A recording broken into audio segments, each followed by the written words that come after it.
안녕하세요. 자료구조 세미나 서치에 대해서 발표할 오경민입니다. 발표 목차는 다음과 같습니다. 선형 자료구조 탐색에서 선형 탐색과 이진 탐색을 살펴보고 그 다음에 해싱 살펴보고 마지막으로 탐색 알고리즘을 비교를 해보도록 하겠습니다. 우선 선형 자료구조 탐색에서 가장 쉬운 예시로 이진 탐색이랑 선형 탐색을 먼저 살펴보려고 하는데요. 우선 선형 탐색이 조금 더 쉬운 것 같으니까 여기 아래에 있는 선형 탐색부터 먼저 볼게요. 선형 탐색은 데이터가 있을 때 여기 지금 1부터 59까지 숫자가 막 들어있죠. 근데 그 중에서 한 숫자를 찾고자 할 때 그 숫자가 어디 있는지 비교해가면서 찾는 탐색인데요. 지금 37을 찾으려고 여기 앞에부터 차례대로 같은지 다른지 보면서 같을 때까지 탐색을 계속 진행하는 과정을 볼 수 있습니다. 그리고 위에 있는 이진 탐색은요. 전체 자료에서 우리가 찾고자 하는 숫자를 찾을 때까지 절반씩 나누어서 절반에 나누는 게 아니라 지금 중간값과 비교를 해서 반씩 제외시키는 과정을 반복하는데요. 우선 가운데 있는 값인 23과 처음에 비교를 했을 때 37을 찾고 있다고 할 때 37이 23보다 크기 때문에 그 23보다 더 작은 범위는 볼 필요가 없다 해서 여기부터 여기까지 제외를 시키고 그 다음에 이 위쪽에서 다시 37이 있는지 찾아가는 과정에서 또 중간값과 비교를 해서 37이 있을 법한 위치에서 계속 찾아가는 과정을 반복하게 됩니다.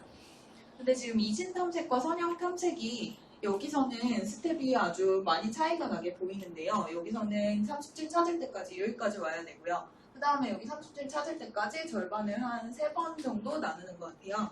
근데 지금 37이 만약에 맨 앞에 위치하고 있다거나 맨 뒤에 위치하고 있다고 하면 선형 탐색을 할 때 여기 위치하고 있으면 몇 번 비교하지 않아도 빨리 찾을 수 있을 것 같고요. 그리고 이진 탐색을 수행할 때는 여기 있다고 하면 얘가 반씩 잘라서 올 때 데이터 크기가 맞지 않아서 우선 얘는 숫자 크기 순서대로 정렬되어 있어야 되고요. 그럼 37이 여기 있을 리가 없고 뭐 다른 숫자들이 중간에 껴있어서 여기 뒤쪽에 위치했다 하면 더 많은 횟수를 비교해서 찾아야 할 경우도 있습니다.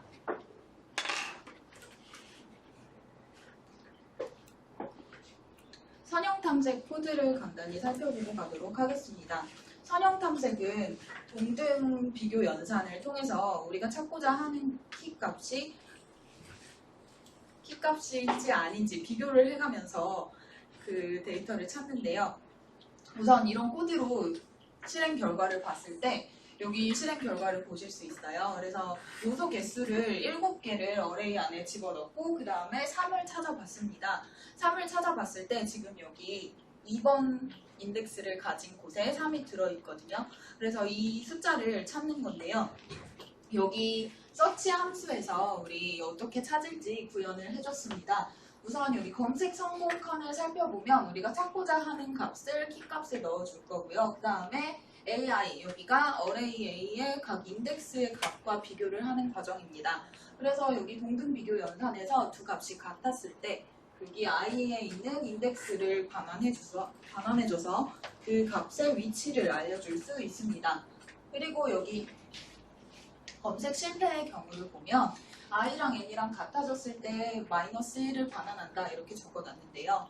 지금 n이 여기 배열의 크기인데 배열이 지금 7칸짜리 배열을 정의했으니까 n이 7이 되면 지금 인덱스 i는 7칸짜리 배열을 정의했을 때 인덱스 i가 7이 될 일이 없죠. 그래서 계속 0번 인덱스부터 6번 인덱스까지 진행을 해서 같은 값이 없게 됐을 때 여기 i++로 인해서 i가 7까지 오게 되고요. 그래서 끝까지 검색했을 때 같은 값이 없다 했을 때 -1을 반환해서 검색 실패라는 결과를 낼 수 있도록 한 코딩입니다. 다음은 이진 탐색 코드를 살펴보도록 하겠습니다. 이진 탐색은 우선 표본이 크기 순서대로 정렬되어 있는 조건에서 사용할 수 있기 때문에 지금 데이터라는 배열에 2부터 20까지 순차적으로 정렬된 숫자를 넣어줬고요. 이 숫자에서 지금 9를 찾아보고자 했는데요. 9를 찾으려면 지금 9가 여기 중간에서 약간 오른쪽일 거예요. 앞에 숫자 5개 있고요. 뒤에 숫자 4개 있고 여기 9가 위치하고 있는데요. 그래서 9를 절반씩 중간값과 비교해서 찾아보는 과정을 거치게 되는데 지금 여기 밑줄 쳐 있는 데 잘 보이실까요? 이것도 확대를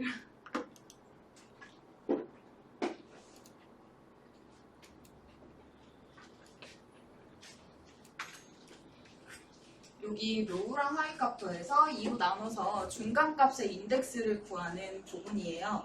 지금 로우랑 하이는 인덱스의 가장 작은 값과 가장 큰 값, 여기 인덱스의 가장 작은 값, 인덱스의 가장 큰 값 이렇게 지정을 해주었고요.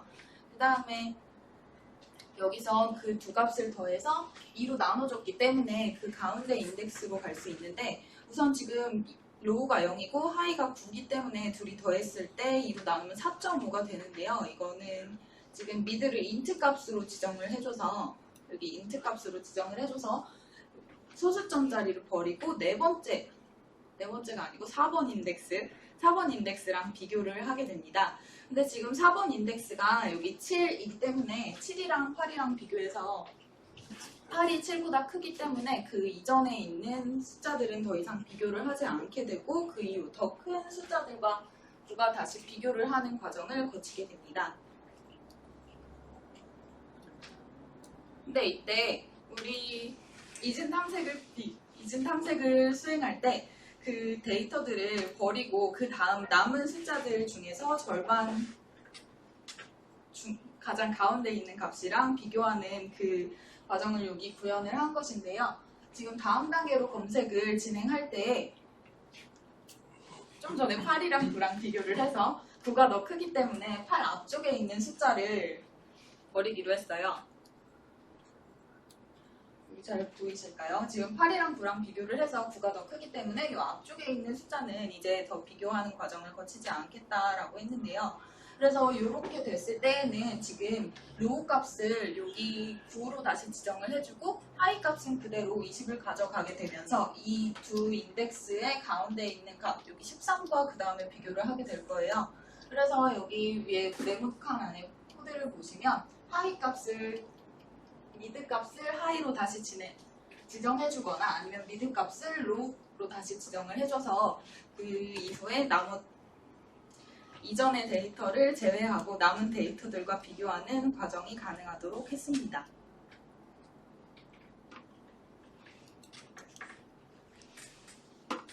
다음은 해싱입니다.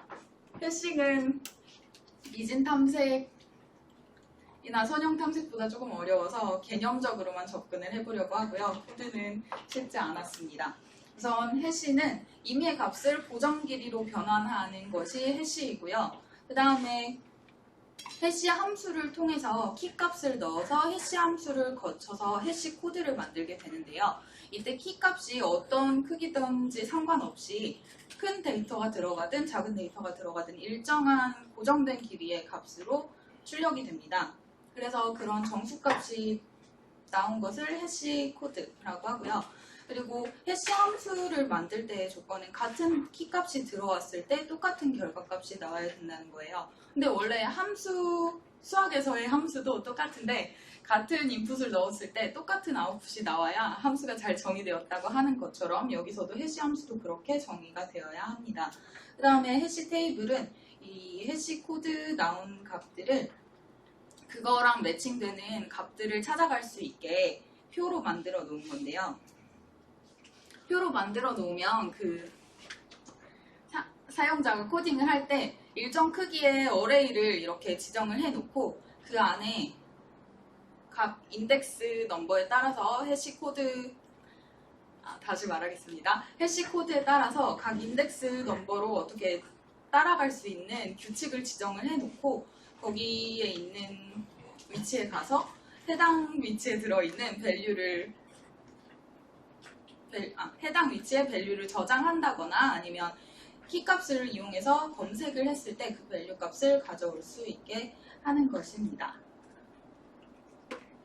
근데 이 해싱이란 게 충돌이 일어날 수 있어서 그에 대한 해결책을 잘 마련해야 하는데요. 우선 충돌이란 건 서로 다른 두 키에 대해서 동일한 해시 코드가 나왔을 때 충돌이 발생했다고 말할 수 있습니다. A라는 키값과 B라는 키값을 동일한 해시 함수에 넣었는데 그게 똑같은 결과값이 나와버리면 우리가 A를 다시 찾고 싶어도 A 찾아줘 이렇게 하고 해시 함수에 넣었는데 그게 B의 밸류를 갖고 온 건지 A의 밸류를 갖고 온 건지 알 수가 없잖아요. 그래서 그 부분을 처리를 잘 해줘야 하는 문제점이 있고요. 그렇게 서로 다른 데이터를 구분하는 게 복잡해서 좀 해시가 어렵다고 하고 그 부분을 처리하는데 시간이나 비용이 증가될 수 있습니다. 그래서 이에 대한 해결책으로 체이닝, 오픈 어드레싱, 그리고 리사이징, 더블 해싱 이런 예시들이 있는데요. 우선 체이닝은 링크드 리스트를 이용하는 건데 키값을 해시 함수에 넣어서 어떤 해시 코드가 나왔을 때 사용자가 만들어 놓은 배열 안에 이 배열의 각 인덱스가 있을 거고요. 그리고 여기 1번에 들어가고 싶다라는 값이 처음 왔을 때 여기 비어 있으면 여기다 넣을 거예요. 근데 이미 차지하고 있기 때문에 그 다음 데이터가 여기 1번에 또 오고 싶다 이렇게 왔을 때 여기다가 링크드 리스트를 이용해서 이렇게 순차적으로 연결해 주는 것을 체이닝이라고 할 수 있습니다. 그런데 이 방법으로 해결책을 구현했을 때 다른 칸이 비어 있어도 효율적으로 활용할 수 없다는 문제점이 있고요. 또 많은 데이터들이 여기 1번 인덱스에만 계속 몰릴 경우 여기 링크드 리스트가 엄청 길어져서 이 안에 들어와서 검색하는 데 시간이 더 걸린다는 문제점도 발생할 수 있습니다. 그래서 오픈 어드레싱 방법을 활용하는데요. 오픈 어드레싱은 앞에 발표해 주었던 것처럼 선형조사법, 그리고 제곱탐사법 이런 것들이 오픈 어드레싱인데요. 해시 테이블의 나머지 빈 공간들을 잘 활용해보는 방법이라고 할 수 있습니다. 그리고 리사이징은 해시 테이블을 더 크게 만드는 것인데 보통 한 70%의 사용률이 넘치게 되면 해시 테이블을 2배 정도 더 크게 새로 지정한다. 배열을 이용해서 새로 만든 다음에 그쪽으로 아예 싹 다 옮겨버려서 새로 해시 테이블을 만든다고 합니다. 근데 이거는 데이터가 엄청 많을 경우에 옮기는 시간도 오래 걸리기 때문에 그렇게 추천하는 방법은 아니라고 합니다. 그리고 더블 해싱은 해시 함수를 2개 이용하는 건데요. A랑 B라는 키값을 이용해서 해시 코드를 만들었을 때 같은 값이 나온다 할지라도 그 해시 함수를 또 다른 함수를 하나 더 주면 그걸 구분해 줄 수 있는 해시 코드를 또 만들 수 있기 때문에 이렇게 해시 함수를 2개, 3개, 4개까지도 활용하는 방법이 있다고 합니다. 그래서 좋은 해시 함수란 데이터가 해시 테이블 안에 고루 분포될 수 있도록 하는 해시 함수고요. 그 다음에 충돌이 덜 발생하도록 해주는 해시 함수가 좋은 함수라고 할 수 있습니다. 마지막으로 선형 탐색, 이진 탐색, 해싱에 대한 비교를 간단히 해보겠습니다. 우선 선형 탐색이랑 이진 탐색에서는 동등 비교 연산을 하는 것을 코드로 확실히 봤는데요. 그 비교 연산을 적게 수행할수록 시간이 적게 걸리기 때문에 우선 선형 탐색이랑 이진 탐색 2개를 비교했을 때는 이진 탐색이 속도가 훨씬 빠르고 비교 횟수가 일반적으로 더 적으니까 좋다고 말을 할 수 있습니다. 하지만 이진 탐색은 사전 정렬이 필요하기 때문에 그 정렬하는 과정을 추가적으로 넣어줘야 할 수도 있고요. 근데 마냥 이게 좋다고 할 수 없는 건 데이터가 어떻게 존재하는지 모르기 때문에 데이터가 무작위로 존재하는 경우에는 선형 탐색을 사용하는 게 더 좋을 수도 있고요. 그리고 우리 많이 사용하는 컨트롤 F 같은 기능은 이렇게 데이터가 쭉 써 있을 때 거기서 컨트롤 F를 눌러서 어떤 단어를 입력해서 엔터를 누르면 위에서부터 순차적으로 아래까지 비교를 하면서 우리 찾으려는 단어를 검색을 해주잖아요. 그래서 선형 탐색이 이진 탐색보다 좋지 않다고 하더라도 사용되는 부분이 많은 것을 알 수 있습니다. 그리고 이진 탐색은 아까 얘기했던 것처럼 책 펼치기나 아니면 사전 검색을 할 때, 그러니까 데이터가 정렬되어 있을 경우에 확실히 사용하기 좋다고 할 수 있습니다. 그리고 해싱은 비교하는 과정이 해시 함수를 거쳐서 키값이 같은지 비교하는 그 부분에서 동등 비교 연산을 수행하기 때문에 시간 복잡도가 매우 낮아서 빠른 속도를 갖고 있다고 할 수 있지만 해시 함수 구현하는 게 어렵고요. 그리고 배열을 처음에 좀 충분하게 지정을 해서 해시 테이블을 크게 만들어야 하기 때문에 저장 공간을 많이 차지한다는 단점이 있습니다. 그리고 충돌에 대한 문제점에 대해 보완할 필요가 있기 때문에 구현이 어렵다고 할 수 있습니다. 그리고 해시의 활용처가 블록체인이 있는데요. 저도 블록체인 잘 모르긴 하는데 비트코인의 블록체인 기술이 사용되는 거 아시죠? 근데 블록체인은 많은 사람이 참여해서 거래 정보를 서로 교환하고 확인하고 이런 과정이 계속되고 그리고 데이터가 추가되거나 삭제되거나 이렇게 변경되는 경우가 많아서 이럴 경우에 해싱을 사용하면 데이터를 더 효율적으로 관리할 수 있다고 합니다. 그리고 해싱에 대해 추가적으로 활용처를 말씀을 드리면 유튜브에서 내가 영상을 찍어서 올렸는데 다른 사람이 그 영상을 다운로드 받아서 똑같이 올린다고 생각을 해보세요. 그러면 내 저작권료를 다른 사람이 가져가는 거잖아요. 그래서 이걸 방지하도록 유튜브에서 기술을 구현해야 되는데 이럴 경우에도 해싱을 활용할 수 있다고 합니다.